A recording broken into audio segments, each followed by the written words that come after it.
Rebonjour à tout le monde.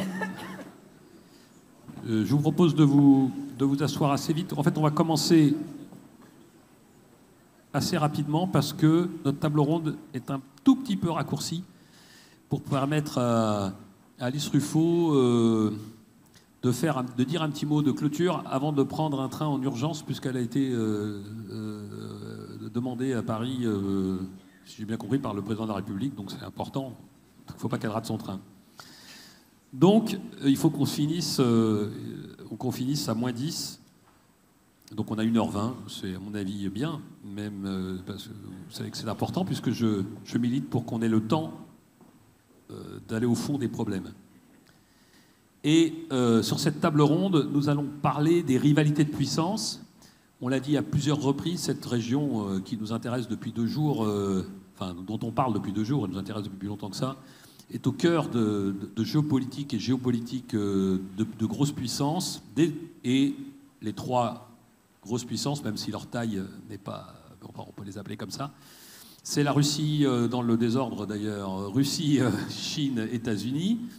Et donc on a là des experts sur ces trois puissances et leur jeu au Moyen-Orient. Et puis, il nous a semblé intéressant d'avoir une expertise en contrepoint des pays arabes, au regard, non pas en tant que tel, mais au regard de ces jeux de puissance. Et c'est pour ça que c'est comme ça que nous avons défini notre panel. Et alors, eh bien, écoutez, par ordre alphabétique, Igor Delanoë, qui est au bout, qui est le directeur adjoint de l'Observatoire franco-russe à Moscou depuis 2015. Il est docteur en histoire.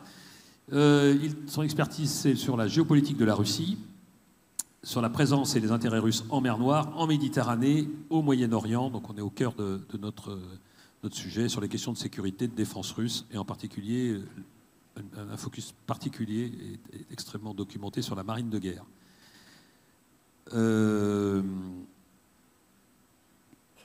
Je ne me trompe pas dans l'ordre alphabétique. C'est pour ça. Maya Candel, elle est aussi historienne, chercheuse, indépendante, associée à l'université Sorbonne Nouvelle Paris 3, spécialiste des États-Unis des relations transatlantiques. Elle a été directrice du programme États-Unis à l'Institut Montaigne, au Centre d'analyse de prévision et de stratégie du ministère des Affaires étrangères, à l'Institut de recherche stratégique de l'école militaire. Elle écrit encore une chronique bimensuelle sur les États-Unis pour Mediapart. Son dernier ouvrage s'appelle Les États-Unis et le monde, au Perrin en 2018. Et elle a un blog qui s'appelle Froggy Bottom, que vous pouvez suivre. Emmanuel Linco, professeur à l'Institut catholique de Paris et à l'Institut catholique de Lille, sinologue, chercheur associé à l'IRIS. Il est l'auteur de Chine et terre d'islam, un millénaire de géopolitique aux éditions PUF en 2021 et un livre qui est sorti hier, donc disponible dans toutes les bonnes librairies, qui s'appelle le très grand jeu, l'Asie centrale face à Pékin, aux éditions du CERF. Et vous reconnaissez certainement, pour ceux qui étaient à la table ronde de Marie-France Chatin, sur la mer Rouge, le canal de Suez et la mer Rouge. Vous reconnaissez Camille Lons, qui est chercheur associé à l'European Council of Foreign Relations. Elle travaille, et notamment récemment, sur la politique étrangère des pays du Golfe, les relations Golfe-Chine, Golfe-Asie et la géopolitique de la mer Rouge. Donc, vous avez compris que Camille était là pour nous présenter en contrepoint le point de vue des pays arabes, pays ou population d'ailleurs, ça sera intéressant de faire la différence, parce que c'est un vrai sujet, face au jeu des 3 grands. Je vais rentrer directement dans le dur, si je puis parler simplement, parce qu'on a abordé les sujets de puissance et de rapport de force depuis 2 jours, donc vous êtes maintenant très affûtés sur ce sujet. Et pour une fois, on va partir du particulier pour aller au général. Et le particulier, c'est bien sûr la guerre entre le Hamas et Israël. La question que je pose d'abord aux représentants des 3 puissances, si je puis dire ça comme ça, c'est est-ce que cette guerre change la donne pour la stratégie de chacun de ces pays, ou est-ce que c'est plutôt un accélérateur de leur stratégie? Et on pourrait commencer par les États-Unis. Et donc, Maya, je te passe la parole. Est-ce que je dois... Non, c'est bon. Merci Pascal. Alors, c'est très intéressant pour les États-Unis parce que, en fait, je commence par une toute petite anecdote. Quelques jours avant, ou peut-être 2 semaines avant les attaques terroristes du 7 octobre, le conseiller à la sécurité nationale de Joe Biden, Jake Sullivan, intervenait dans une conférence à Washington et il disait... en s'en réjouissant d'ailleurs, il disait le Moyen-Orient est plus calme qu'il ne l'a pas été depuis de nombreuses années. Par rapport à mes prédécesseurs depuis 20 ans, j'ai vraiment pas beaucoup de temps à accorder à cette région. Bon, évidemment, c'était un peu malheureux. Et encore un point qui est intéressant, c'est qu'il venait de boucler un article sur les bases et les objectifs de la puissance américaine pour le magazine Foreign Affairs. Et alors, c'est assez fascinant, et ça va répondre à votre question, hein, je ne m'éloigne pas trop, mais en fait, la version imprimée dans le magazine était déjà sortie. Et en revanche, évidemment, la version en ligne propose quelques corrections en raison de ce qui s'est passé le 7 octobre. Et en fait, et c'est là où j'essaye de répondre à la question, c'est qu'en fait, ce qu'on voit, c'est que finalement, ça ne change pas grand-chose. Alors, pour faire un petit zoom out sur ce point, bon, comme vous le savez, Joe Biden représente la 3e administration américaine qui cherche à se désengager du Moyen-Orient, à mettre à distance le Moyen-Orient, puisque les États-Unis veulent se concentrer sur le principal défi, qui est la Chine. Et en fait, c'est très curieux quand on lit cet article, on voit finalement que donc d'une part, l'administration Biden, finalement, construisait sur l'héritage de Trump, donc les accords d'Abraham. Et donc, c'était la grande initiative diplomatique de l'administration Biden dans la région devait être une sorte de cerise sur le gâteau de ces accords d'Abraham, c'est-à-dire achever la normalisation de l'État d'Israël dans la région en arrivant à une reconnaissance par l'Arabie saoudite, avec cette idée qu'en échange, les États-Unis allaient offrir une sorte de garantie de sécurité à Riyad. Alors, évidemment, tout cela paraît complètement chamboulé par maintenant la guerre en cours entre Israël et le Hamas, toutes les conséquences que ça provoque, dont parleront mes collègues ici sur la table ronde. Mais en réalité, quand on lit la mise à jour de cet article, on voit que le Moyen-Orient est toujours dans la partie qui s'intitule « Pick your battles », donc choisissez vos combats, et qu'en gros, l'idée reste que les États-Unis ont des ressources limitées et que donc ils ne veulent pas se réimpliquer trop dans la région. Le problème, c'est que, et je terminerai juste là-dessus, d'une part, le dispositif militaire des États-Unis dans la région, donc plus de 40 000 hommes dans une dizaine de pays, n'a pas changé, et en fait, il est plutôt en train de réaugmenter un peu face au conflit en cours.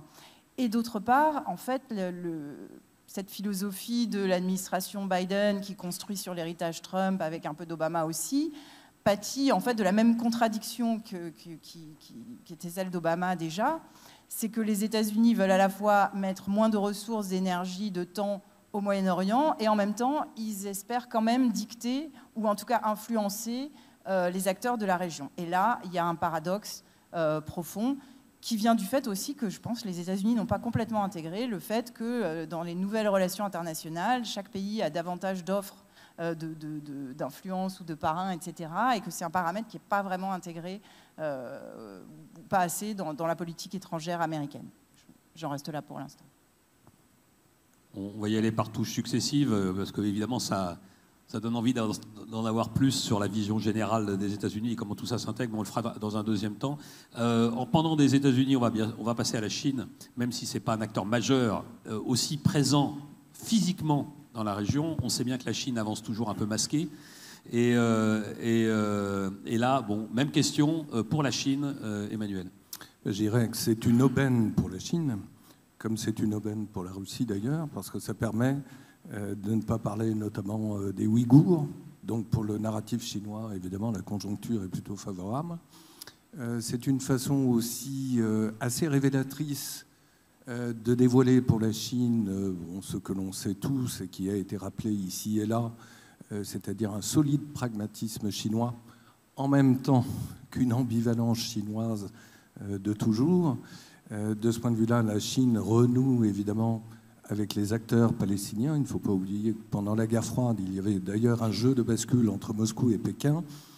Pékin a souvent choisi la carte de Yasser Arafat contre d'autres factions, quant à elles, soutenues par les soviétiques, dans les années 70 notamment, et que les relations diplomatiques entre Israël et la Chine n'ont été établies qu'en 1992, c'est-à-dire la même année qu'entre Riyad et Pékin. Donc c'est assez intéressant. Donc c'est le en même temps qui prévaut. Et je dirais, pour conclure très, très brièvement, que c'est une double aubaine parce que cela permet de retenir aussi les Américains sur un deuxième front. Donc vous avez l'Ukraine d'un côté et vous avez la Palestine de l'autre, et ce pour éventuellement se consacrer pleinement, sait-on jamais, à la question taïwanaise qui reste à la fois pour les Américains et pour les Chinois la priorité. Excellent, merci. Et du coup, troisième acteur, Moscou. Igor. Merci Pascal. Je dirais que qu'est-ce que ça change pour la Russie à ce stade? Sur le fond, pas grand-chose à ce stade-là. Et disons-le, c'est plutôt une bonne affaire. C'est plutôt une bonne affaire pour plusieurs raisons. Tout d'abord, ça vient d'être dit, la théorie du deuxième front, c'est-à-dire que depuis le 24 février 2022, il y avait quand même la préoccupation à Moscou qu'un deuxième front s'ouvre contre les intérêts russes. Alors pendant un moment, on regardait du côté de la Moldavie, parce qu'il y avait des choses bizarres qui s'y sont passées, avec la Transnistrie. Puis on a regardé du côté du Sud-Caucase. Bon, il y a eu le Karabakh. Les Russes en sont pas trop mal sortis de manière assez, je dirais, cynique et réalpolitique. Bref, les Russes guettaient les potentielles tentatives de déstabilisation, bref, d'instrumentaliser quoi que ce soit qui pourrait les entraver, compliquer leur effort en Ukraine.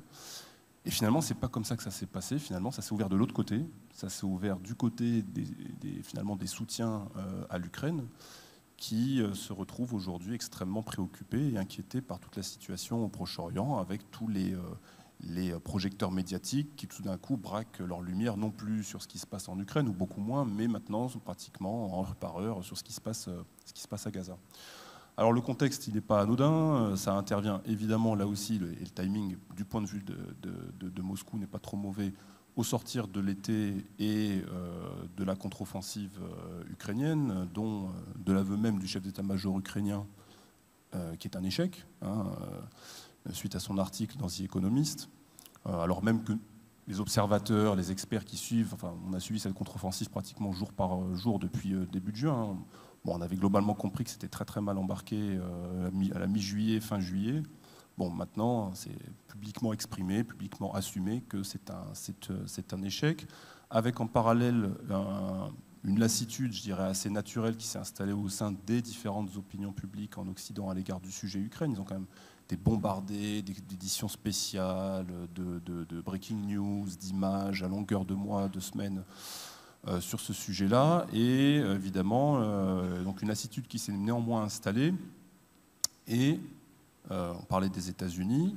Tout ceci intervient évidemment en plein débat aux États-Unis sur comment boucler le budget 2024, puisque je rappelle qu'on est dans une période transitoire. On a trouvé une rustine pour qu'il n'y ait pas de shutdown il y a quelques semaines, mais il faudra qu'à partir du 17 novembre, il y ait une solution trouvée, parce que sinon on sera cette fois-ci sur un shutdown, il n'y aura plus de temps additionnel en quelque sorte pour... Et évidemment, ce qui se passe là fait rééquilibrer les priorités. Je ne dis pas que ça les change, mais ça les rééquilibre. Avant, c'était l'Ukraine, quelle enveloppe, puisque 60 milliards, 21 milliards, bref, c'est des sommes colossales. Maintenant, on dit, en priorité, d'après le nouveau speaker du Congrès, c'est Israël, 14 milliards. L'Ukraine, on ne va pas mettre dans la même enveloppe. Les démocrates d'ici, il faut mettre dans la même enveloppe. Bref, l'Ukraine est devenue un objet de marchandage, un objet de politique intérieure américaine, ce qui n'est jamais une très bonne chose.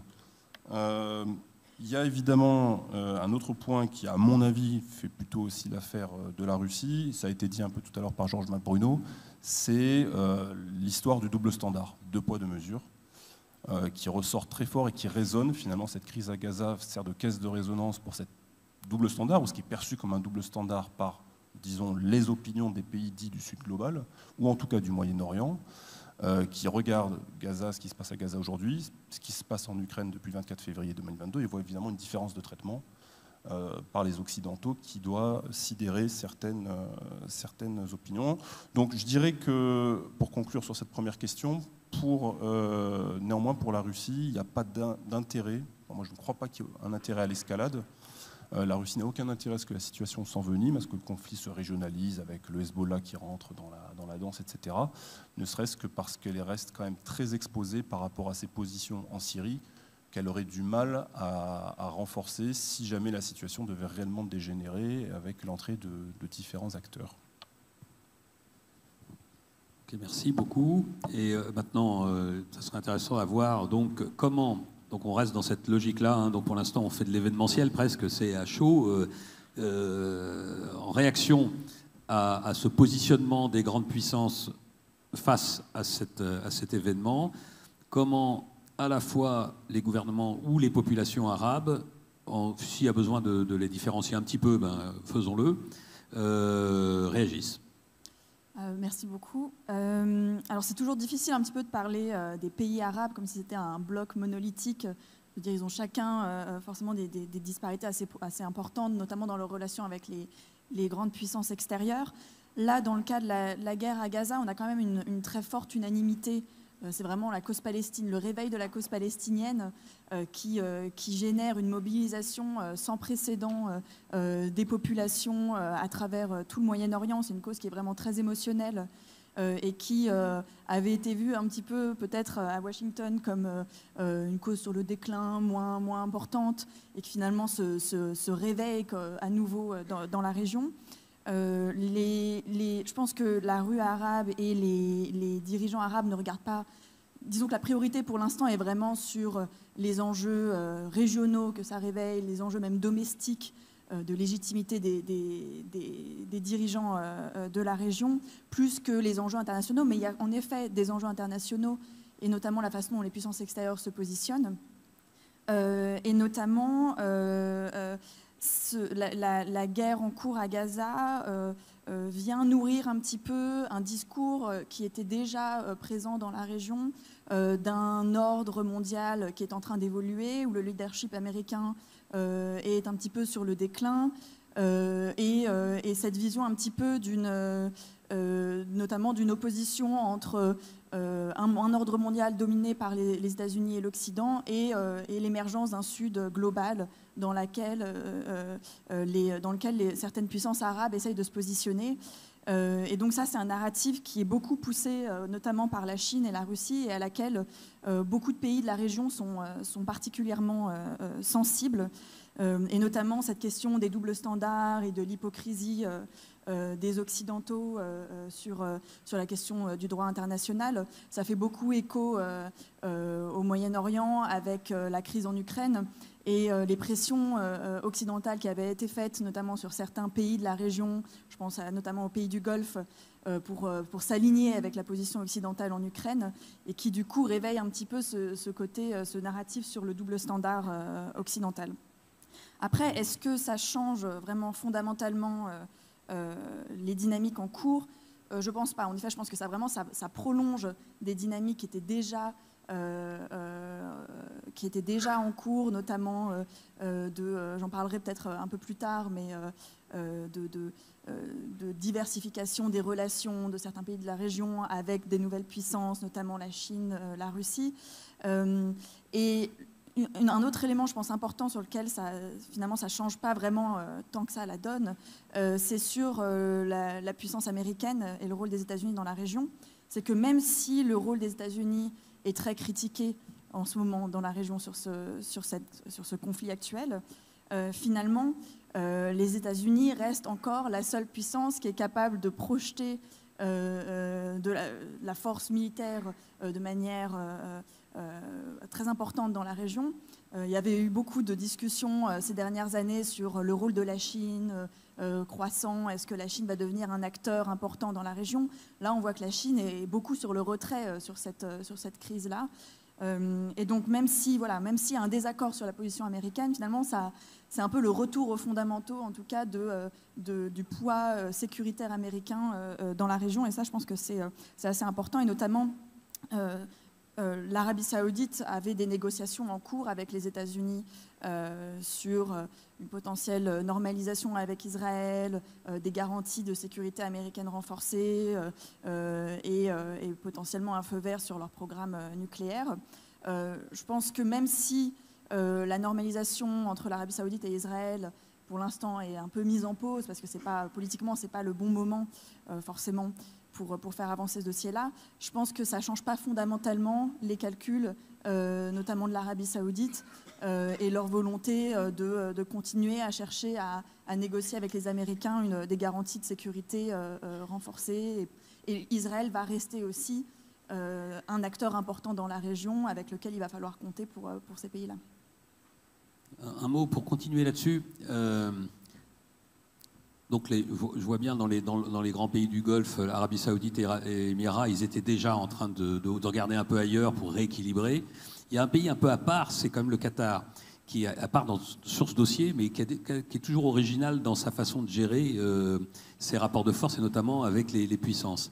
Est-ce que, à votre avis, le Qatar va modifier un peu, adapter sa politique, parce que ça peut être, finalement, cette histoire peut le faire remonter en cote auprès des États-Unis, donc il pourrait jouer cette carte-là, mais en même temps, est-ce qu'il y a un intérêt? Est-ce qu'il peut au contraire profiter de cette position un peu originale qui lui donne un poids particulier pour au contraire renforcer son son de cloche un peu original vis-à-vis de l'Iran, vis-à-vis plein d'autres, parce qu'il y a aussi une rivalité Qatar-Émirats. Et comment, dans ce jeu-là, notamment dans les rapports avec les États-Unis, le Qatar va jouer sa carte? Alors, le Qatar, je pense que, mais il n'y a pas que le Qatar, d'ailleurs, un peu tous les pays du Golfe sont en train de voir comment ils peuvent prendre position dans la région, se positionner soit en médiateur, soit en acteur vraiment régional et interlocuteur important pour les puissances extérieures, et en l'occurrence, en ce moment, beaucoup pour les États-Unis.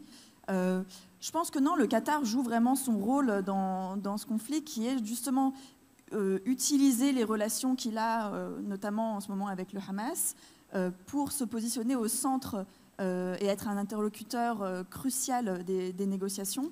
Il avait déjà joué un rôle important, notamment dans les relations avec l'Afghanistan, pour les États-Unis. Enfin, c'est toujours quelque chose sur lequel le Qatar a misé.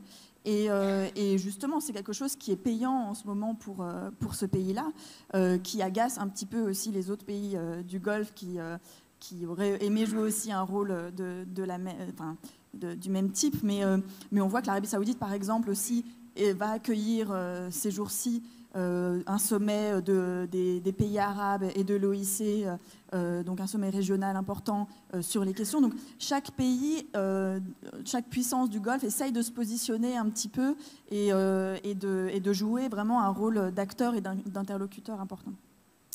Bon, je voudrais revenir aux États-Unis, bien sûr, parce que, OK, pitch or battle, donc les Américains reviennent à reculons, mais ils reviennent quand même considérablement. On a bien vu que cette crise était liée aussi à un manque d'engagement politique sur le sujet palestinien de longue date, mais aussi des Américains, bien sûr, qui pensaient qu'ils régleraient le problème autrement. Est-ce que, et là je reviens un peu, je voudrais élargir un tout petit peu, est-ce que cette crise va peut à terme changer la posture des États-Unis de façon un peu significative dans la région, ce qui l'amènerait en rebond à réévaluer aussi d'une certaine façon sa posture vis-à-vis de la Chine dans ce pivot à curseur en quelque sorte. Est-ce que ça va changer le curseur? Est-ce qu'on peut s'attendre à une application plus forte dans la durée avec un vrai plan, une vraie réorganisation stratégique de Washington dans cette région? Alors, c'est très difficile d'avoir des avis tranchés et définitifs là en ce moment, parce que vraiment tout bouge très vite. Moi, pour répondre très simplement, je ne pense pas que ça remet en question le pivot vers l'Asie. Je ne pense pas que les États-Unis entendent se réengager davantage au Moyen-Orient. En revanche, il y a 2 points que j'avais oubliés tout à l'heure, donc je voulais les mentionner. L'administration Biden construisait sur l'héritage de Trump, mais avait complètement corrigé le tir, rétabli l'aide à l'autorité palestinienne. Elle avait même livré des équipements à l'autorité palestinienne. Donc il y avait un jeu là-dessus dans le jeu intra-palestinien entre Hamas et bref, mais je ne rentre pas dans les détails là-dessus. Et l'autre point sur la priorité actuelle, évidemment, c'est d'éviter un conflit avec l'Iran, d'éviter un conflit ouvert avec l'Iran. Bon, là, il y a eu tout un tas de signaux que vous avez dû voir. Donc, ni l'Iran, ni le Hezbollah, ni les États-Unis, ni Israël ne souhaitent une escalade régionale. Donc, évidemment, dans le brouillard de la guerre, tout est possible, mais a priori, il y a quand même cet accord-là qui est un petit peu rassurant. Moi, ce que je regarde là en ce moment, en fonction de l'évolution sur le terrain, c'est aussi qu'à un moment, les priorités stratégiques américaines et israéliennes vont être divergentes. Israël est sur une position maximaliste qui peut à un moment aller contre l'orientation de ce que veulent faire les États-Unis. Par ailleurs, l'administration Biden avait une autre grande initiative, ou en tout cas initiative diplomatique, qui était qu'on avait un rétablissement de ces chaînes de communication très discrètes avec l'Iran. En septembre, on avait eu, Washington avait dégelé 6 millions, je ne sais plus, mais milliards. Pardon, milliards, oui, parce que millions, c'est dérisoire dans ce domaine, en échange de la libération de prisonniers. Donc il y avait aussi des choses qui bougeaient là-dessus. Évidemment, finalement, ces fonds ont été recongelés par le Qatar, d'ailleurs. Enfin, là, c'est quelque chose qui passe par le Qatar. Donc, le problème, c'est que c'est ce que je disais tout à l'heure. L'administration Biden espérait que, y compris la Palestine, pouvait devenir un problème pour les acteurs régionaux. Le problème, c'est qu'aucun acteur n'en veut dans la région, sauf l'Iran, qui évidemment voit le potentiel de mobilisation de la cause palestinienne. Et l'Iran, ça, ce sera à Camille Lons de parler là-dessus, mais c'est plutôt c'est l'autre question qui unit les États, si ce n'est les opinions de la région. J'avais d'autres réactions, mais je m'éloigne de votre question, donc excusez-moi. Continue. En fait, c'était sur le lien avec l'Ukraine que Igor Delanoë mentionnait tout à l'heure, lien qui est fait par l'administration Biden, et alors qu'il faut comprendre sur 2 niveaux, parce qu'il y a un côté purement tactique qui est dans la demande budgétaire vis-à-vis du Congrès. Et là, on est vraiment dans la politique intérieure. L'idée, c'est de dire, parce que le dossier ukrainien, l'aide à l'Ukraine, ça divise le Parti républicain, l'aide à Israël, en ce moment, ça divise le Parti démocrate. Donc lier les deux, il y a un côté vraiment très tactique pour avoir une nouvelle aide votée par le budget et éviter un shutdown. Je pense que si ça se trouve, on n'aura ni l'un ni l'autre, mais on saura assez rapidement, puisque la deadline, c'est le 17 novembre. Après, évidemment, il y a un niveau beaucoup plus stratégique et qui, là, est international, qu'on peut résumer un peu en simplifiant sur le front de la bataille globale de l'information, la question du double standard. Pour Biden, là, c'est quelque chose de beaucoup plus profond qui se joue. Il aime beaucoup répéter, c'est dans le document de stratégie nationale des États-Unis, il a répété cela dans un discours il y a 10 jours, c'est cette idée de point d'inflexion. Et en fait, moi je trouve ça intéressant parce que je pense que c'est vrai, intuitivement, il y a quelque chose qui se joue au niveau mondial, mais c'est vrai aussi pour les États-Unis, pour l'évolution aussi des États-Unis avec cette présidentielle dans 1 an. Mais là, on y viendra dans la dernière question, je pense plutôt. Merci Maïa. Donc, je vais revenir sur la Chine, parce qu'il pourrait y avoir 2 logiques. La Chine pourrait alimenter le problème, parce qu'on voit bien que c'est un gros caillou dans la chaussure de son rival numéro 1. Mais en même temps, la Chine, traditionnellement, est plutôt pour la stabilité, parce que la stabilité, c'est bon pour le business, notamment dans cette région où il y a un vrai enjeu énergétique majeur pour la Chine. Donc il doit y avoir un peu les deux options possibles dans la tête des dirigeants chinois. Comment voyez le truc ? Sûrement. En tout cas, la Chine est confortée dans son narratif quant à la dialectique dominant-dominé. Donc, son narratif est un narratif tiers-mondiste. Hein, et comme vous l'avez rappelé très justement, la Chine, aux côtés de la Russie, d'ailleurs, prône, comme on le sait, un nouvel ordre international. Ça a été rappelé au fil des derniers mois, soit au sommet des BRICS, soit au sommet de l'Organisation de coopération de Shanghai de Samarcande l'année dernière, au mois de septembre, tout en étant extrêmement habile, à la manière d'ailleurs des Japonais, donc ce n'est pas un apanage exclusivement chinois, consistant à ne pas qualifier le Hamas de parti terroriste. Et c'est une façon aussi, en tout cas c'est ainsi que je vois les choses, de court-circuiter les revendications à l'égard ou à l'encontre, plus exactement, de la Chine, qui pourraient émaner de l'Inde concernant le soutien réel de la Chine à des factions terroristes au Pakistan. Bon, là, ce sont vraiment des chinoiseries, mais elles sont bien réelles, et on sort précisément de la région du Proche-Orient pour nous rapprocher de considérations stratégiques qui transcendent évidemment toutes les régions géographiques pour la Chine. La priorité de Xi Jinping, bien sûr, et c'est vrai pour la région du Proche-Orient, mais aussi pour toutes les autres régions, c'est le projet des nouvelles routes de la soie.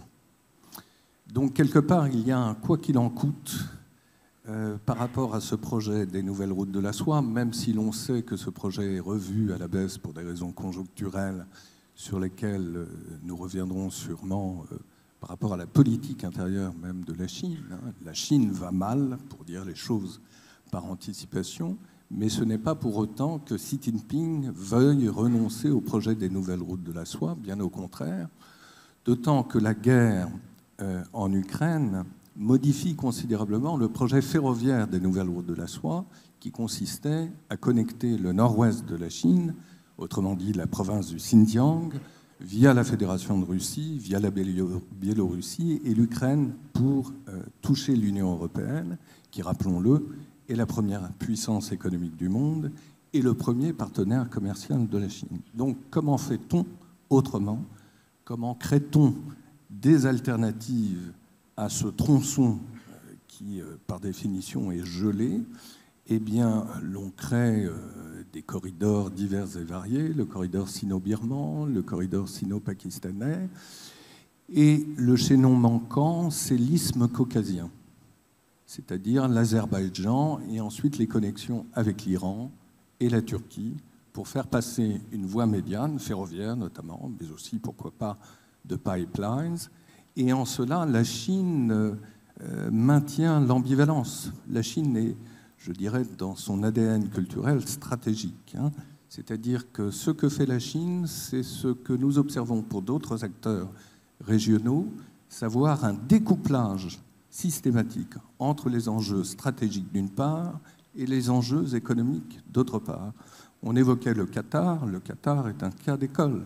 Vous avez l'une des plus grosses bases américaines située au Qatar, et pourtant le Qatar, on le sait bien, pour des raisons culturelles, historiques et autres, a des relations de proximité avec l'Iran, mais aussi de proximité avec la Chine. Et il en va de même pour les Émiratis, qui s'apprêtent, dit-on, à ouvrir une base militaire chinoise qui s'ajouterait à celle de Djibouti et potentiellement celle plus tard de Gwadar sur le littoral pakistanais. Donc c'est ce découplage-là qui est tout à fait intéressant, qui montre bien que, entre nous, ça ne mange pas de pain. L'on dénonce évidemment les occupations israéliennes des territoires palestiniens, parce que cela sert à la rhétorique du Grand Sud global, dominé par les dominants, mais en même temps, on maintient bien sûr le lien avec Israël et pourquoi pas aussi les alliés d'Israël dans la région que j'évoquais un instant, au Caucase, et notamment l'Azerbaïdjan, qui est absolument capital et qui, on le sait, a une coopération militaire avec Israël particulièrement importante. Donc, pas question non plus pour la Chine de s'aliéner Israël. C'est absolument vital dans le domaine de la fabrication des drones, dans des domaines évidemment extrêmement sensibles. Donc en fait, la Chine bénéficie de la conjoncture à tout point de vue, et la Chine maintient son ambivalence. Merci. Et donc finalement, les deux groupes, vis-à-vis de ce sujet, sont plutôt pour ne pas mettre de l'huile sur le feu, c'est clair. Ils ont tous les deux intérêt, d'une manière ou d'une autre, à ce que les choses se règlent à bas bruit. Et là, on arrive sur le troisième larron. Est-ce qu'il est dans son jeu plus global, et notamment son positionnement vis-à-vis de la Chine, vis-à-vis des États-Unis, dans cette région, est-ce qu'il serait plus perturbateur ou pas? Non, comme j'ai dit tout à l'heure, je ne pense pas que la Russie ait intérêt à mettre de l'huile sur le feu ou voir la solution ou voir la situation dégénérer. Pour ce qui est de la perception qu'il y a depuis Moscou, enfin, aujourd'hui, vous en doutez bien, la principale préoccupation pour le Kremlin, c'est l'Ukraine. Et ça reste la direction principale vers laquelle tous les efforts militaires, économiques sont concentrés, ce qui passe par ensuite d'autres initiatives vers d'autres horizons, ça on pourrait y revenir. Autrement dit, toutes les crises qui surgissent et vont malheureusement encore surgir aux quatre coins du monde sont perçues depuis Moscou toujours à travers le prisme de sa confrontation avec la communauté euro-atlantique, qui aujourd'hui prend la forme du conflit en Ukraine, etc. En tout cas, c'est comme ça que c'est perçu depuis Moscou. Autrement dit, ce qui se passe aujourd'hui à Gaza est aussi interprété à travers cette grille de lecture. Dans quelle mesure ce conflit peut servir ou desservir, dans quelle mesure on peut instrumentaliser éventuellement certaines situations pour entraver, gêner les compétiteurs européens et occidentaux. Sur la stratégie globale de la Russie, ça n'a pas vraiment changé, je vais passer très vite dessus, mais depuis que Vladimir Poutine est arrivé au Kremlin, on la connaît, le but du jeu, c'est faire ou refaire de la Russie une grande puissance souveraine. Et le mot souveraineté est cardinal pour comprendre la façon dont les Russes interprètent finalement les rapports de force entre puissances, qu'elles soient grandes, moyennes ou autres. C'est la contestation de la domination occidentale, mais ça, en revanche, ce n'est pas depuis qu'il est arrivé au pouvoir, c'est quelque chose qui est apparu depuis les 23 ans qu'il occupe finalement la direction avec la parenthèse Medvedev, mais au départ, ce n'était pas forcément écrit comme cela. Donc contestation normative, contestation politique, contestation militaire, les valeurs, etc., tout ce qu'on connaît, ça reste évidemment dans le projet.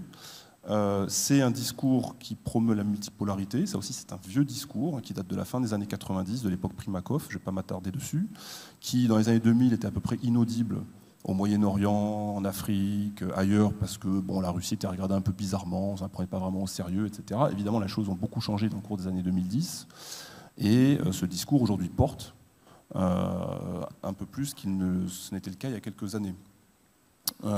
Sur la stratégie régionale, pareil, je ne pense pas que ça va, impulser de changements radicaux. La Méditerranée, comme l'Afrique du Nord et la région du Moyen-Orient, restent des zones considérées par les Russes comme des zones de projection de statut, projection de puissance, projection d'influence.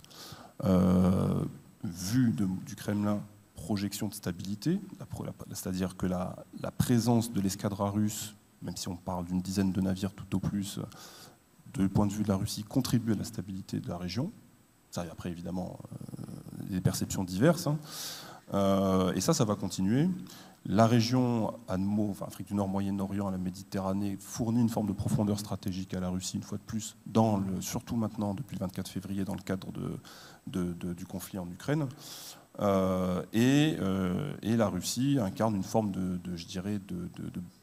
potentiel, en tout cas de médiateur diplomatique au Moyen-Orient, parce qu'elle a cette capacité de discussion avec tout le monde, qui est particulièrement vrai dans le cadre du contexte israélo-palestinien, parce que je rappelle que la Russie est membre du Quartet international, et que dans le Quartet international, c'est la seule acteur à discuter avec toutes les factions palestiniennes, le Hamas inclus, qu'elle a reçu à Moscou à plusieurs reprises. Je rappelle que le Hamas n'est pas sur les listes des groupes considérés comme terroristes par la Russie. Elle est pour la solution à deux États, comme ça a été dit par Malbruno tout à l'heure, peut-être que maintenant ça relève de la chimère, je ne sais pas, mais en tout cas, elle est pour la solution à deux États, elle soutient la feuille de route arabe. En ce qui concerne la question de la capitale, puisque ça a été évoqué tout à l'heure, la Russie a fait savoir qu'elle était prête à considérer Jérusalem comme capitale de l'État hébreu, mais dès lors que Jérusalem-Est serait la capitale de l'État palestinien, jusqu'à ce que cela soit toute la réalité. Tel Aviv reste pour la Russie la capitale d'Israël. Bon, à mon avis, consciente quand même de ces possibilités, en réalité, qu'elle n'est pas en mesure d'acheter la paix comme les Américains ont acheté la paix entre les Égyptiens et les Israéliens à coût de milliards de dollars, etc. Elle focalise ses efforts, enfin jusqu'à récemment, sur réussir une espèce d'union des positions palestiniennes, puisque comme vous le savez, les Palestiniens sont extrêmement divisés. Et par conséquent, régulièrement à Moscou se rendent discrètement des représentants des factions palestiniennes qui vont passer 1 jour, 2 jours, 3 jours à discuter, et la Russie essayant de les faire se rapprocher, converger vers une position commune en vue de faciliter après d'hypothétiques futures discussions. Aujourd'hui, c'est plus vraiment à l'ordre du jour, mais les efforts de la diplomatie russe jusqu'alors se focalisaient là-dessus. Pour répondre à ta question, je pense qu'aujourd'hui, évidemment, ce processus-là paraît, à mon avis, peu réaliste, vu le niveau de tension sur le terrain. Mais à mon avis, le moment venu, une fois de plus, vu sa position assez unique sur ce dossier-là, la Russie aura encore, à mon avis, vocation à abriter ce genre de discussion. Oui, quand même, Igor, quand on regarde la stratégie, la priorité que tu as évoquée de la Russie, qui est l'Ukraine et la lutte contre l'Occident, et notamment la fragilisation du front, au maximum du front européen, objectivement, si les choses se détériorent en Palestine, c'est plutôt une bonne nouvelle pour la Russie. Et si les populations et les gouvernements arabes progressivement sont obligés de lâcher Israël, les États-Unis, l'Europe, et si le ressentiment monte, c'est tout bénef pour Moscou. Donc est-ce qu'on n'a pas là quand même un petit mobile pour essayer de mettre un peu d'huile sur le feu ? Mais je pense qu'ils n'ont pas besoin de le faire, en fait. Ils peuvent juste regarder et compter les coups, et cocher les cases. C'est-à-dire qu'ils les gens dans la région sont déjà suffisamment nombreux, le niveau de haine est déjà suffisamment élevé pour que les Russes n'aient pas grand-chose à faire. Les choses se font quelque part un peu d'elles-mêmes. La seule, à mon avis, limite dans ce que tu décris, et je suis d'accord avec toi sur le raisonnement, c'est qu'ils n'iront pas jusqu'à s'antagoniser Israël, parce que ce n'est pas dans leur intérêt. Ce n'est pas dans l'intérêt des Israéliens de brûler les ponts avec la Russie non plus.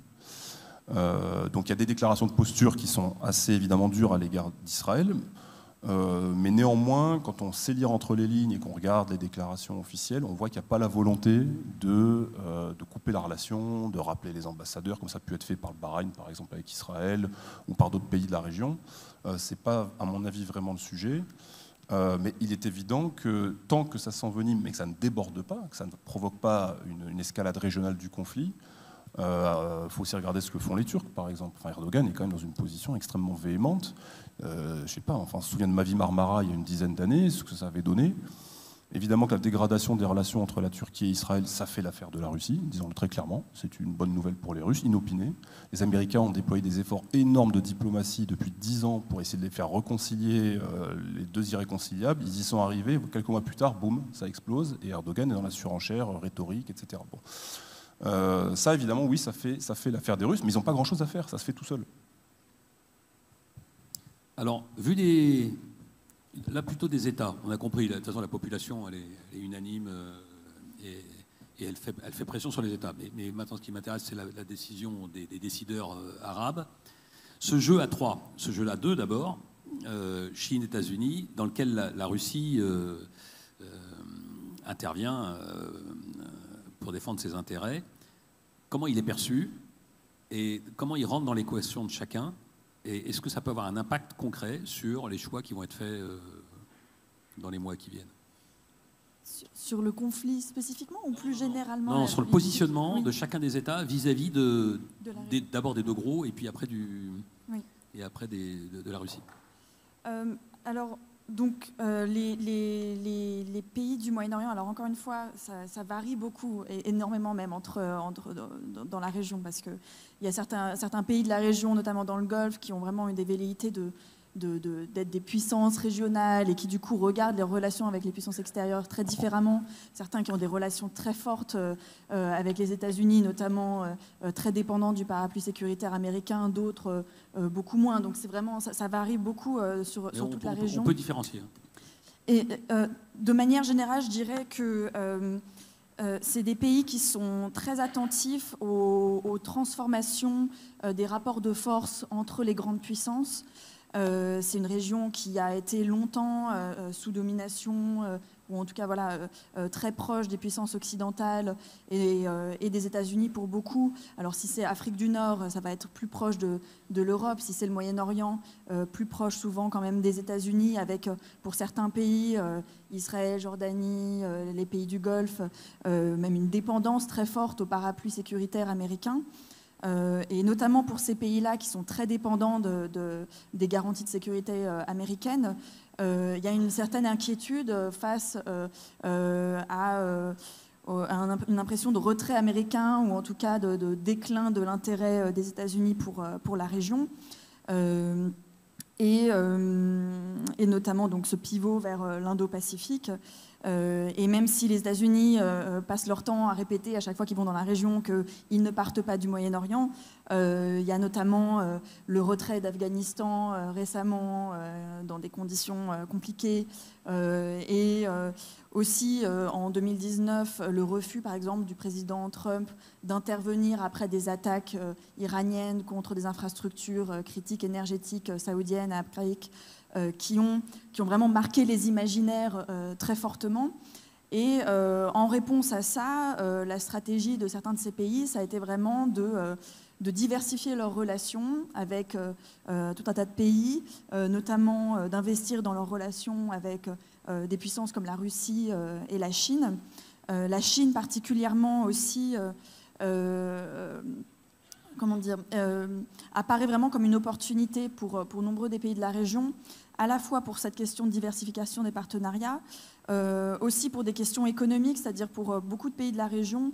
Au moment du lancement des routes de la soie chinoise, il y avait un vrai espoir que ça conduirait à des investissements, à des débouchés économiques intéressants, notamment pour des pays du Moyen-Orient qui ont du mal à attirer les investissements occidentaux.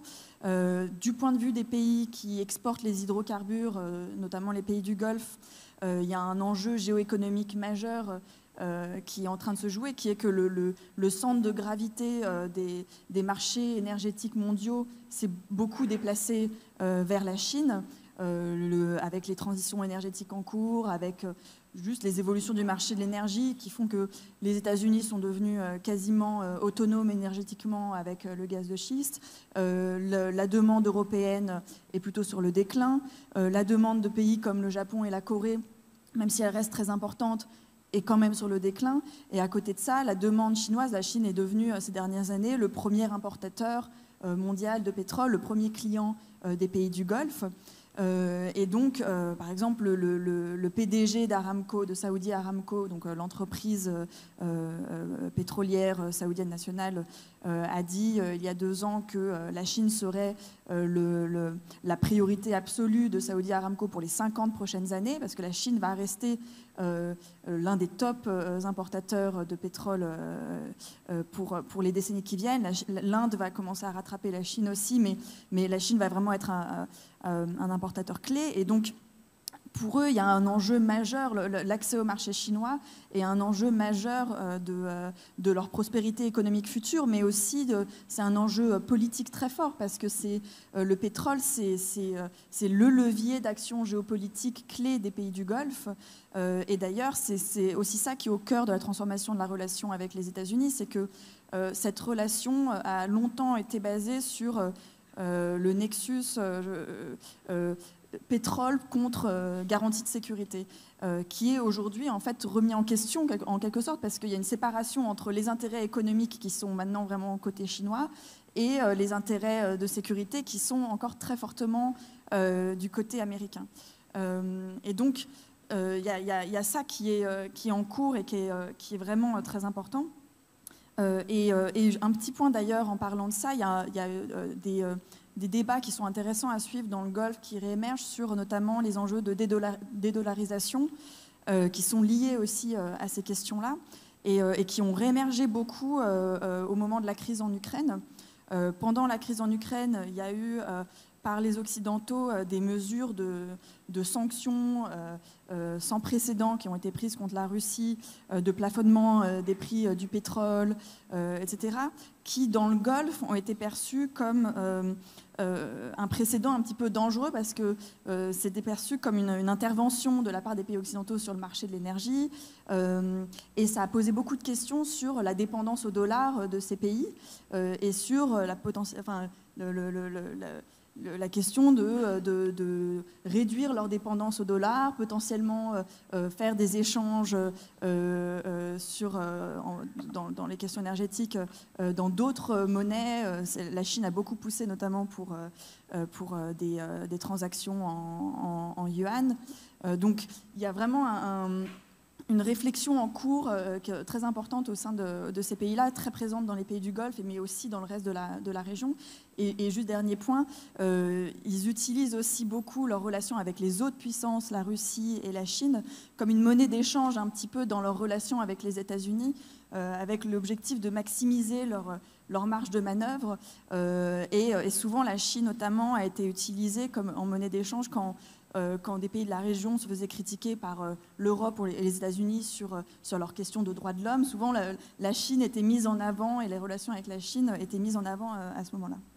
Est-ce qu'il y a un des pays qui a une originalité, parce que là, okay, ce que vous venez de dire est valable pour à peu près tous les pays du Golfe, et peut-être même, évidemment, c'est pas un producteur du tout, l'Égypte, qui ménage le chien et le chat. Est-ce qu'il y a un des pays du Golfe qui jouerait une carte un peu différente des autres, ou est-ce que finalement, bon an, mal an, on s'y retrouve à peu près dans cette stratégie ? Alors, ils ont tous leurs spécificités, leur positionnement différent. Les Émirats ont été particulièrement, ces dernières années, ont vraiment développé leurs relations avec la Chine de manière particulièrement forte et essayent en effet d'être très souples dans leurs alliances avec différentes puissances. Vous avez évoqué notamment les rumeurs de bases chinoises aux Émirats qui ont fait pousser des cris d'orfraie à Washington immédiatement parce que ce serait une ligne rouge assez importante pour les États-Unis. Et la relation entre les Émirats et la Chine a notamment bloqué un certain nombre notamment le deal des F-35 au moment du transfert des F-35 qui a été bloqué à cause de ces rumeurs de bases chinoises, aussi à cause de la présence de technologies chinoises dans les infrastructures digitales émiriennes. Donc les Émirats sont un petit peu un pays qui a été particulièrement proactif vis-à-vis de la Chine, mais tous les pays, et notamment l'Arabie Saoudite, en raison de son poids économique et démographique, ont chacun leur particularité là-dessus. Merci. Les trois gros pays qu'on a évoqués ont tous des enjeux internes très, très significatifs. Et la question que je vais poser maintenant à chacun des trois, c'est dans quelle mesure ces problèmes internes peuvent-ils impacter leur stratégie, et notamment la stratégie sur le Moyen-Orient. Et Maya, pour les États-Unis.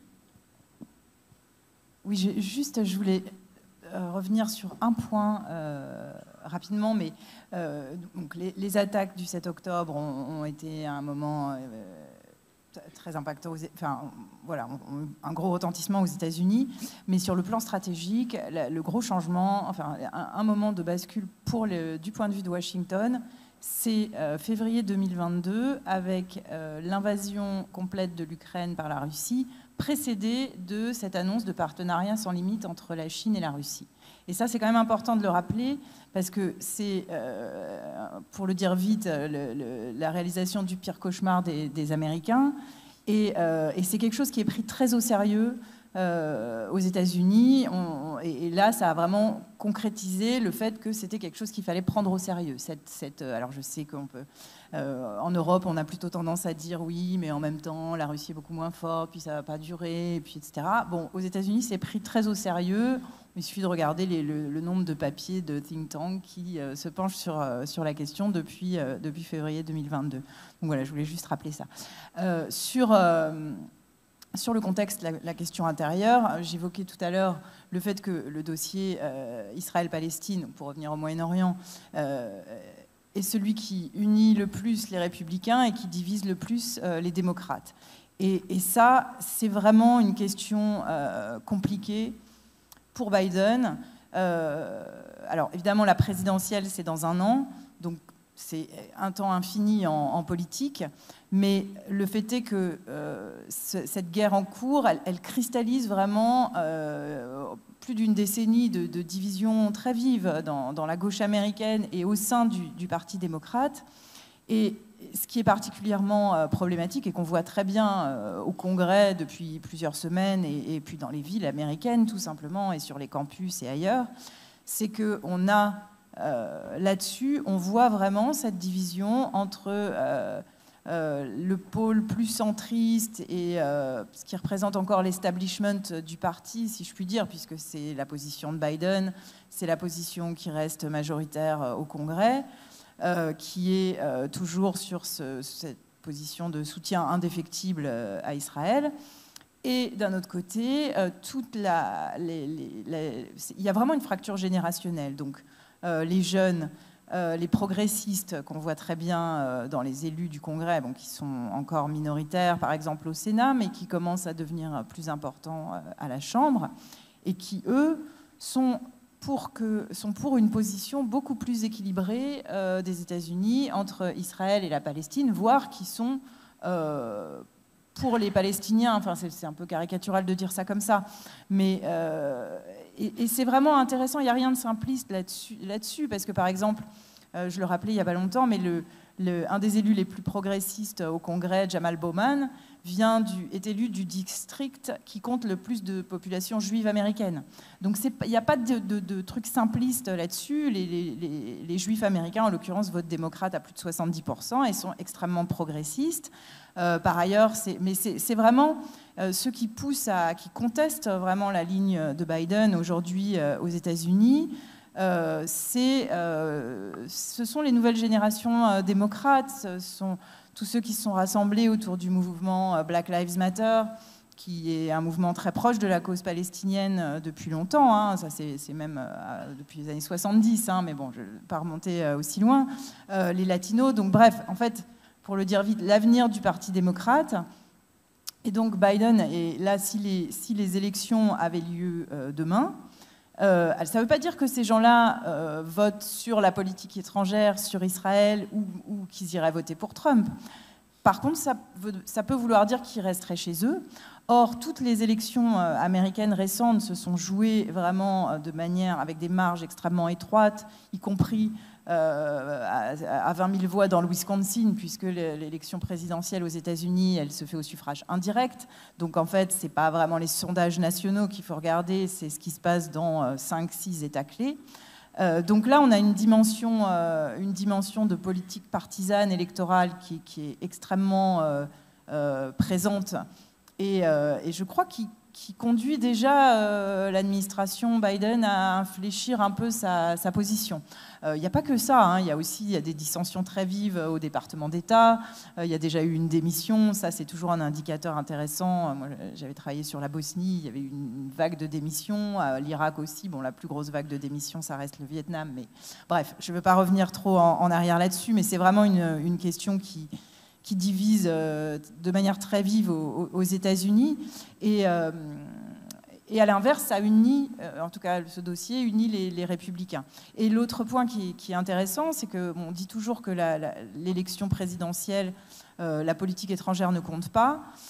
Je pense que cette fois, je pense que c'était déjà pas vrai en 2016 et en 2020, parce que cette vision de cette question du rapport au monde était très présente. Alors, peut-être pas à travers les dossiers les plus stratégiques, mais sur des questions comme le commerce, sur l'immigration. En fait, c'est une dimension qui est très importante depuis déjà 2 cycles électoraux. Et puis, bon, moi qui suis aussi, parce que c'est mon travail, les primaires républicaines, parce que ça a déjà commencé. Hein, depuis le mois d'août, on a des débats au sein des candidats à la candidature républicaine. Le dernier débat, pendant 1 heure, ça parlait de politique étrangère. C'est quelque chose d'absolument inédit. Donc ça montre qu'il y a là vraiment une question qui est importante pour la politique électorale, qui a une dimension intérieure forte et qui va être prise en compte parce qu'on entre dans une année électorale. Est-ce que c'est un simple jeu politique avec des alternances et des évolutions politiques, idéologiques classiques, ou est-ce qu'on n'a pas on n'est pas aux États-Unis en train d'assister à un changement sociologique majeur avec un des grands pays occidentaux qui était encore imprégné de religion, qui est en train de rentrer dans un cycle de fin de la religion et qui change culturellement, intellectuellement, dans son rapport aux faits religieux, dans son rapport au monde, assez considérablement. Est-ce que c'est pas à ça qu'on assiste? Et dans ces cas-là, c'est une tendance ultra lourde qu'on risque de voir, donc qui peut potentiellement complètement changer la posture américaine avec cette montée, ce qu'on assiste en fait au sein du Parti démocrate. Est-ce que c'est pas le début d'une énorme vague qui pourrait changer potentiellement, considérablement, la posture américaine? Alors, j'aurais tellement de choses à dire sur cette question, mais alors le point, non, mais tu as raison, le point sur la religion est très important parce qu'effectivement, on a une augmentation du nombre d'Américains qui se déclarent non affiliés à aucune religion, mais justement, ça provoque des inquiétudes chez une minorité d'Américains pour qui la religion reste très importante. Donc c'est comme ça qu'on a un parti républicain qui, avec Trump, alors pas qu'il soit particulièrement chrétien, religieux ou quoi que ce soit, mais il a embrassé la cause de ce qu'on peut appeler un nationalisme chrétien très fort aux États-Unis aujourd'hui.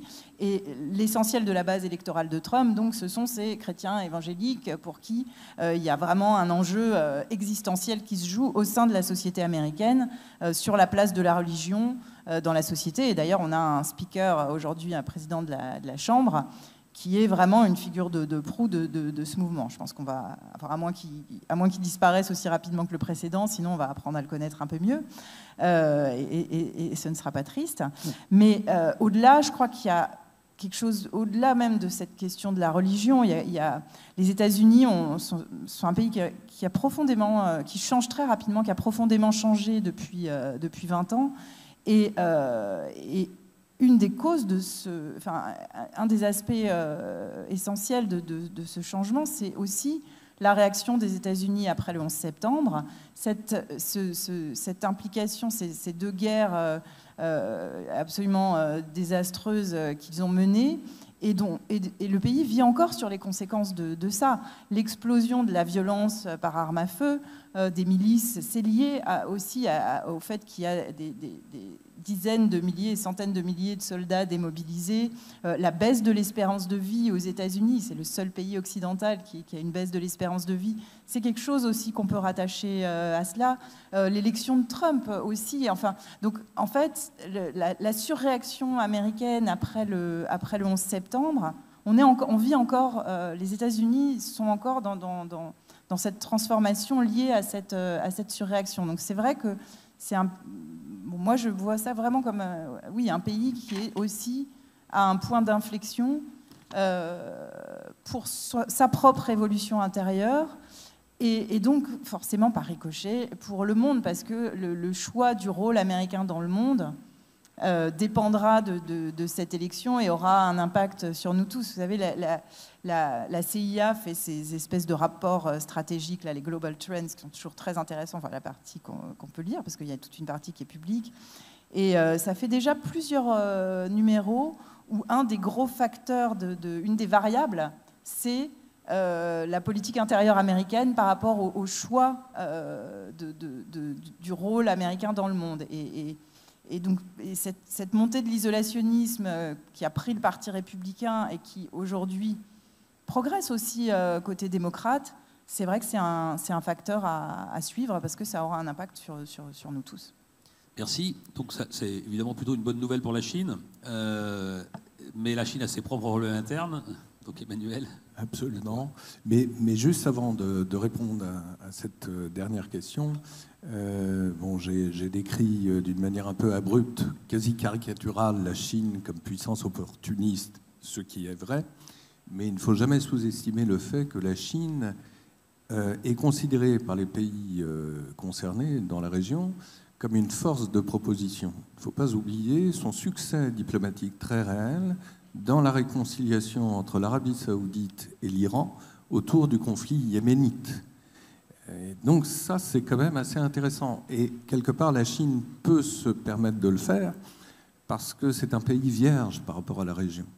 Il n'est pas entaché d'un passé colonial comme la France, la Grande-Bretagne, ou d'impérialisme comme les États-Unis. Donc ça, c'est une chose, je pense, qu'il faut avoir aussi à l'esprit pour comprendre, malgré tout, la très grande porosité des pays arabes, voire même de l'Iran, par rapport aux propositions chinoises. Et d'ailleurs, que ce soit les pays arabes, l'Iran ou la Turquie, tous ont fini ou finiront, semble-t-il, par adhérer à l'Organisation de coopération de Shanghai. Donc, c'est une façon de me rapprocher de la dernière question que tu poses, savoir donc qu'il y a une forme de glacis eurasien qui est en train sans doute de se constituer, dont la Chine serait le centre. Alors, sans parler d'axes à terme Ankara, Téhéran, Islamabad, Pékin, il y a quand même l'esquisse déjà de cela. Bon.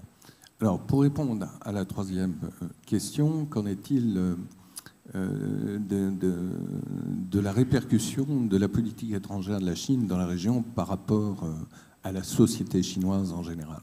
A priori, aucun. Parce que, tout simplement, c'est une dictature, donc l'opinion n'a pas voix au chapitre. Bon. Mais, comme dirait l'autre, c'est vite dit. Parce que ce que je vois, c'est que la Chine est dans une surenchère, précisément, de propositions, y compris par rapport à l'Ukraine, etc., etc. Et j'y vois peut-être un aveu de faiblesse. Une politique étrangère est d'autant plus forte que la politique intérieure est faible. Alors, c'est peut-être très schématique, très théorique, mais je pense qu'il y a une part de vrai.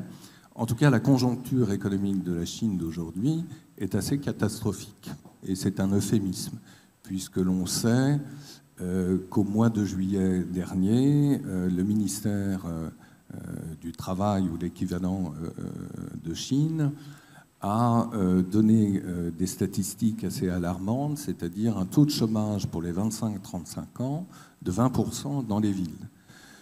Ça veut dire, comprenez entre les lignes, d'une manière générale, les statistiques émanant d'un pays communiste sont bidons, ça veut dire sans doute beaucoup plus, et encore plus en milieu rural. Parce que ça veut dire que s'il n'y a pas d'emploi dans les villes, les migrants, les fameux Mingong, comme on les appelle, restent évidemment dans les campagnes parce qu'il n'y a plus d'emploi dans les villes. Donc la situation est quand même très préoccupante pour le régime. C'est lié évidemment à une politique sanitaire, on le sait, absolument catastrophique. Et la Covid-19 a détruit des millions d'emplois en Chine, dans un pays, faut-il le rappeler, où vous n'avez ni sécurité sociale, ni d'assurance retraite. Donc la situation est vraiment préoccupante. Et donc, je pense encore une fois qu'il y a une dichotomie entre cette politique intérieure qui est assez vulnérable et cette politique extérieure qui semble très ferme, très sûre d'elle-même, etc. Avec un risque néanmoins, sans être mythomane ou paranoïaque, il y a quand même une réalité qui ne trompe pas. La majorité des hydrocarbures produits se trouve au Moyen-Orient. Et donc cette politique de rapprochement entre la Chine et le Moyen-Orient pose question par rapport à nos propres intérêts stratégiques. Et à ceci s'ajoute le monopole de l'exploitation à 80% des terres rares dans le monde par la Chine. Donc l'équation est simple. Hydrocarbures plus terres rares, si la Chine et le Moyen-Orient, entre guillemets pro-chinois, en auraient le monopole, l'Occident serait sans doute en difficulté. Alors, est-ce qu'on en prend le chemin? Je ne sais pas, mais forcément, dans les chancelleries occidentales, on y pense. C'est la fameuse déclaration de Deng Xiaoping dans les années 80. Les Arabes ont du pétrole, les Chinois ont des terres rares. Bon, donc, comprenez la suite. Bon. Mais encore une fois, la priorité, je pense, pour Xi Jinping, ce sont les nouvelles routes de la soie, parce qu'il s'agit par là même, pour la Chine, de créer sans doute un maillage qui était au départ un maillage et un projet monde, et qui devient de plus en plus, conjoncture oblige, un projet avant tout eurasien. Merci. Et donc la Russie, dont la situation intérieure n'est pas non plus sans défaut, quel impact sur sa politique extérieure, et notamment dans la région ? Alors, je pense que le prisme va rester celui de la stabilité, la stabilité économique dans les conditions que chacun connaît, avec l'empilement de sanctions américaines, européennes sur la Russie pour un temps certain, et la stabilité, je dirais, au sein des régions. Alors, stabilité économique, je pense que ça renvoie à l'agenda économique que la Russie est en train de déployer depuis quelques années avec les pays du Moyen-Orient, et qui a été accéléré depuis le 24 février 2022 par nécessité. Il n'y a qu'à regarder l'évolution du volume des échanges commerciaux entre la Russie et les pays du Moyen-Orient. On voit des poids lourds surgir. Alors le plus gros, sans surprise, c'est la Turquie. Une bonne année dans les relations russo-turques avant l'Ukraine, c'était entre 20 et 25 milliards par an d'échanges, évidemment avec la balance commerciale de la Russie excédentaire, mais la Russie a une balance commerciale très largement excédentaire de toute manière, sauf à quelques très rares exceptions. L'année dernière, c'est plus de 60 milliards, ils ont fait plus de 2 fois. 2022, hein. Donc, ce qui veut dire que le business marche très très bien entre les deux. Les Émirats arabes unis, je n'en parle même pas, c'est le premier partenaire arabe de la Russie dans la région, premier partenaire au sein du GCC, premier partenaire économique donc de poids. Et on voit l'évolution de la balance commerciale entre les deux ne fait qu'augmenter en fait. Il n'y a eu aucune fausse marche. L'année dernière, ils ont fait 9 milliards d'échanges commerciaux. Vous avez, il y a un an, on dénombrait une augmentation de 25% du nombre de sociétés à capitaux russes installés dans les Émirats arabes unis. Vous avez des dizaines de milliers de Russes qui sont partis s'installer ou se relocaliser aux Émirats arabes unis. Vous avez des investissements immobiliers consentis par les Russes à l'étranger, donc qui ont cherché à acheter de l'immobilier à l'étranger. Aux Émirats arabes unis, en 2022, ça représente 8 milliards de dollars d'investissement. C'est la première destination pour les investissements immobiliers des Russes, après, même devant la Turquie, alors qu'en général la Turquie c'est une belle destination, ils ont des résidences secondaires là-bas, etc.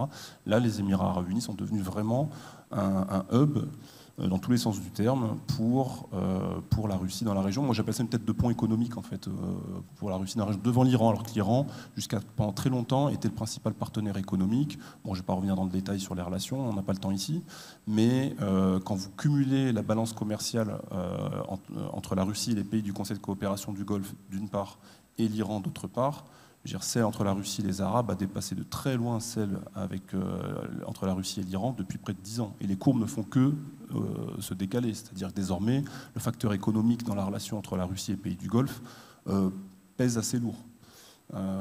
Surtout maintenant sous le contexte de sanctions, etc., etc. Il y a la problématique de dédollarisation, je ne vais pas revenir dessus, mais ça aussi, ça devient un gros sujet de discussion entre la Russie et l'Iran, mais ça a été depuis le cas avant, entre la Russie et la Turquie, entre la Russie et des pays de la région.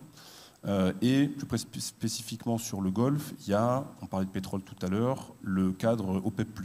Ça, c'est très important, c'est ce qui structure la relation politique russo-saoudienne.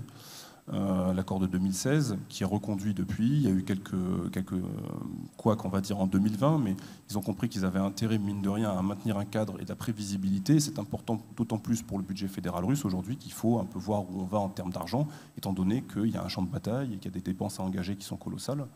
Et donc ça, c'est le pétrole. Et le pétrole, c'est un domaine de souveraineté. C'est la première fois que les Russes sont d'accord de partager sur un domaine de souveraineté comme le pétrole avec les Saoudiens. Donc ça, c'est un élément important. Et sur le facteur humain, je terminerai là-dessus, il y a quand même évidemment des éléments dont il faut, à mon avis, dont les Russes tiennent compte. C'est que d'abord, je rappelle que la Russie, sur 146 millions d'habitants, compte environ 25 millions de musulmans, ce qui n'est pas rien. La Russie siège en tant qu'observatrice à l'Organisation de la coopération islamique depuis une vingtaine d'années. Ces 20 à 25 millions de musulmans russes, c'est un islam qui est endogène, qui a toujours été là depuis plus de 1000 ans. Principalement dans le sud de la Russie, au sein de républiques musulmanes, Tatarstan, Tchétchénie, etc.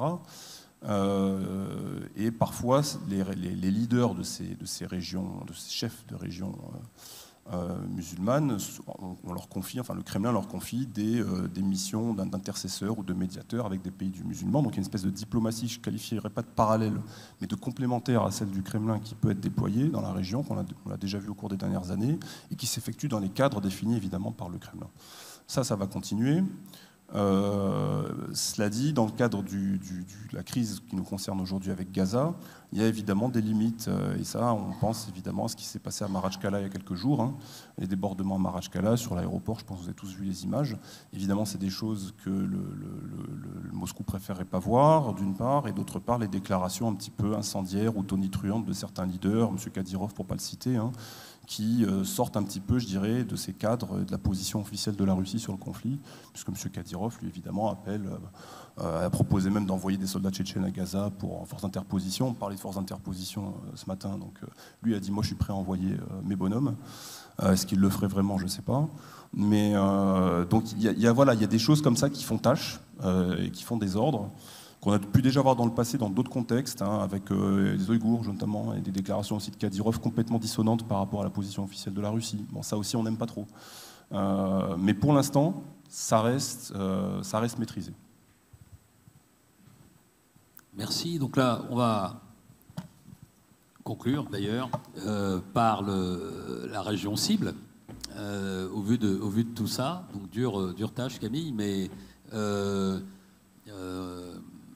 on voit que les enjeux, il y a des intérêts économiques majeurs qui ont été très bien détaillés, et on voit bien l'attirance eurasiatique, soit vers la Russie, soit vers l'Asie, vers la Chine, pour les intérêts économiques. C'est là que ça se passe. Les intérêts sécuritaires, le seul qui s'implique en matière de protection sécuritaire, c'est plutôt les États-Unis. C'est le levier numéro 1. D'ailleurs, c'est pas surprenant que c'est le levier qu'ils ont agi dans la crise qui est actuellement en cours. Et les tendances sont plutôt à ce que les courbes se croisent. C'est-à-dire qu'on se rend bien compte que les États-Unis, il y a quand même un scénario assez réaliste d'un désengagement progressif, à la fois pour des fins géopolitiques et à la fois parce qu'on a vu dans la société américaine, il y a un isolationnisme, une tendance à l'isolationnisme croissant, même s'il peut y avoir des pics. On a bien vu qu'il y a quand même une grosse incertitude. Bon voilà, j'essaie de synthétiser un peu en gros à grosses pattes. Maintenant, vu des pays arabes, qui font le même constat de toute façon. Qu'est-ce qu'ils peuvent avoir en tête? Alors là, on fait un peu de prospective, mais qu'est-ce qu'il peut y avoir comme réaction de positionnement? Ménager la chèvre et le chou, doucement préparer le plan B en se disant voilà, on est vers un transfert tout doux dans un sens, mais il y aura un problème de sécurité qui va se jouer. Voilà. Alors, je vais pas prédire le futur, mais en tout cas, ce qu'on voit, je peux parler de ce qu'on voit, en tout cas de ce qui est en train de se passer en ce moment.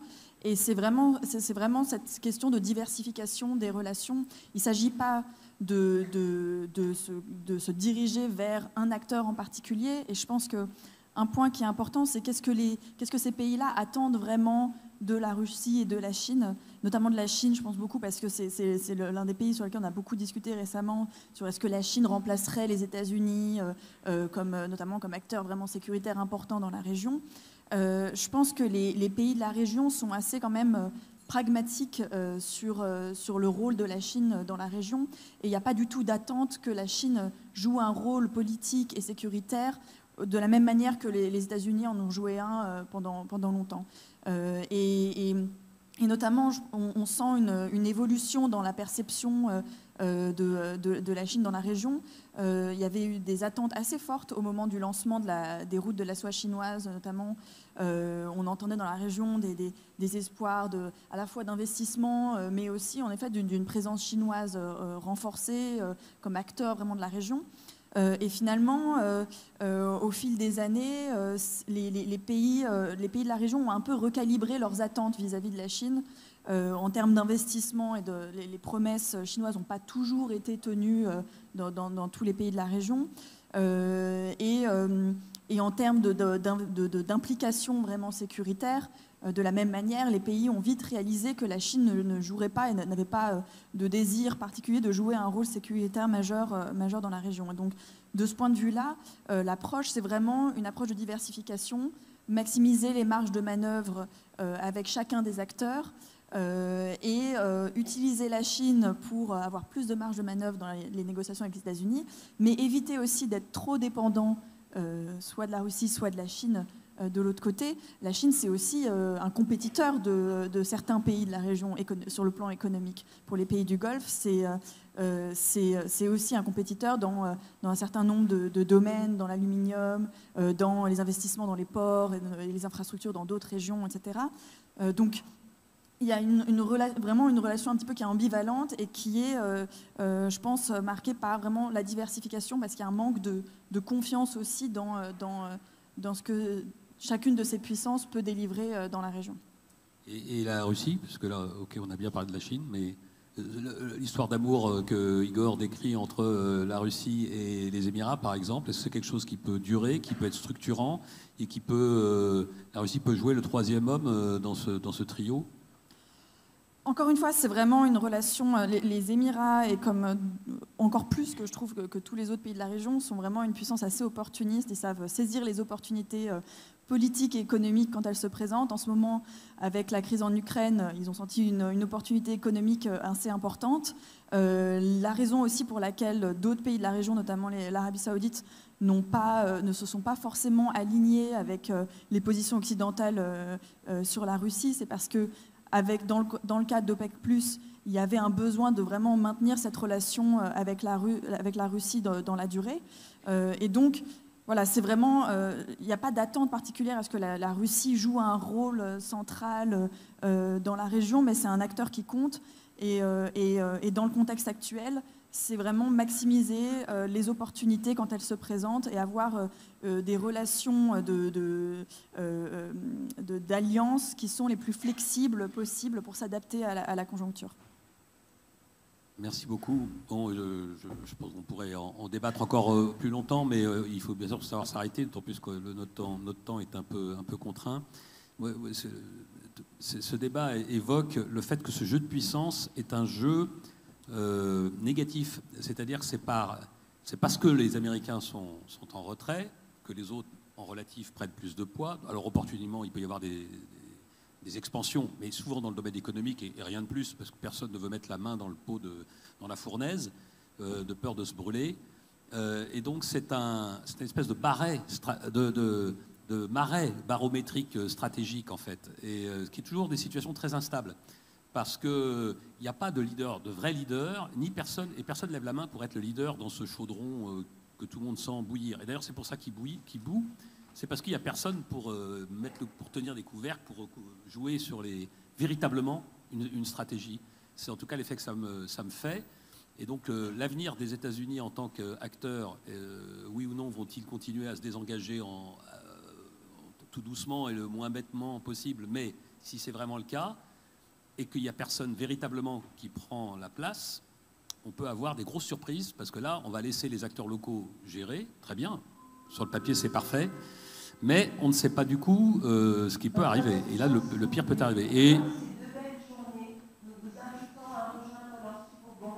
Très bien.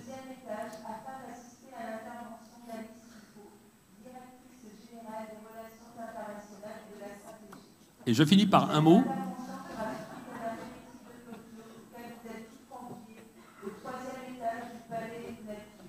Voilà, et je finis par...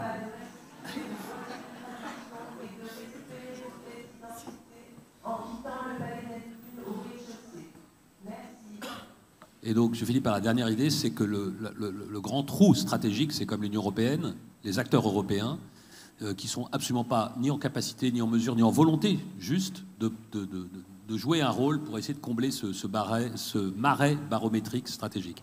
Merci à tous, merci à tous les quatre, et merci à vous tous.